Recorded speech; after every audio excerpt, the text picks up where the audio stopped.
When I was at the festival, my first one in 1990, 1990, yeah, 19. Oh my goodness, I'm feeling, when I said it, it just sounded like I was saying 1800s. It sounds so long ago. I'm aging myself. In 1997, I went to my first one, and one of the featured... 15 years old. That's right. I was a child. I was a little child at the time. And I met J.J. Renault, and she was a renowned musician, a storyteller and musician, and she was a Cajun from East Texas. Remember I talked about those Bayou people? In East Texas, that's where she was from Cajun descent. And I met her, and she said, well, what stories are you telling? What are you telling? I said, well, I'm telling wits and wisdom tales from around the world, because that's what I thought I had to do. And it's a wonderful thing to do, but she looked at me and she said, Michelle, how come you're not telling Cajun? I said, oh, I don't remember any Cajun stories. She said, well, girl, you need to go home. And those words stuck. You know that story I told at the very beginning about Boudreaux?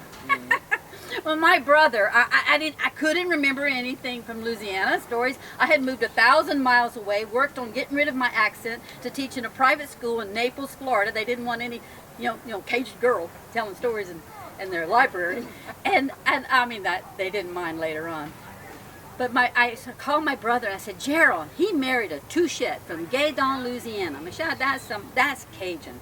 Now his in-laws did not speak English. They only spoke Cajun French. So he had to learn how to speak Cajun French to talk to them. But when we were kids, our parents wouldn't speak Cajun French to us, so we didn't know it.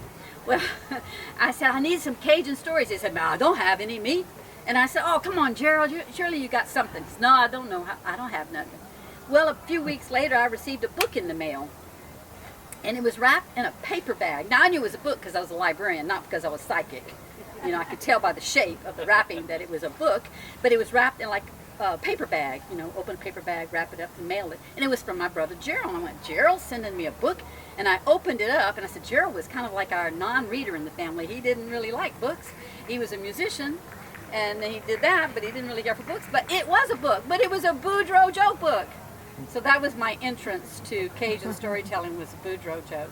But I want to do a quickie. I think we have time for a quickie from J.J. Renault. And this is from her book, Cajun Tales. Monsieur Cotton Crow, he was sitting on the fence post like this.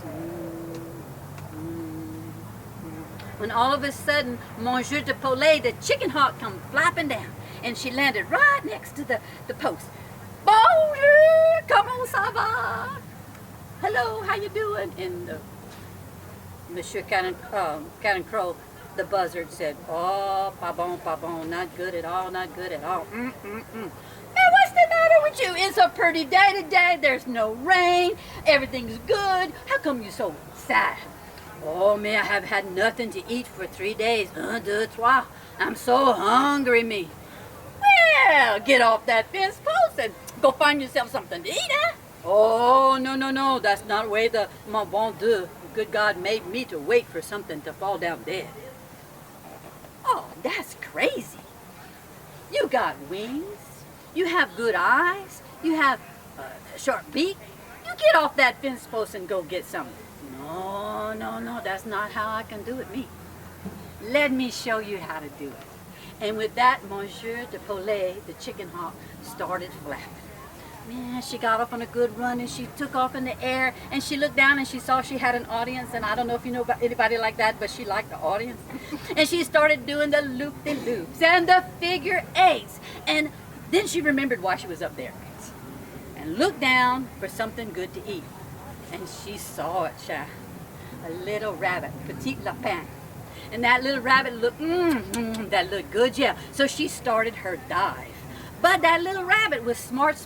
She had listened to her mama. And her mama said, if anything comes shadowing over you, you go quick and hide. Don't you be a victim like that. You hide. So she had listened to her mama. She saw that shadow. So she went quick into the bush like that. Well, Monsieur de Poulet was so busy doing the loop-de-loops and the figure eights and the showing off that the brakes didn't work on that dive fast enough.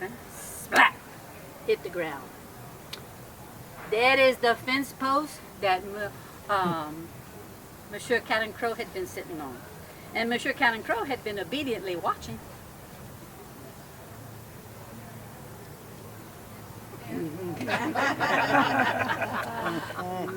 Merci beaucoup, mon bon grand Dieu. Thank you so much, my dear great God. And he proceeded to have himself the best meal that he had had in over how many days? 3 days. 1, 2, 3. Ah, c'est tout.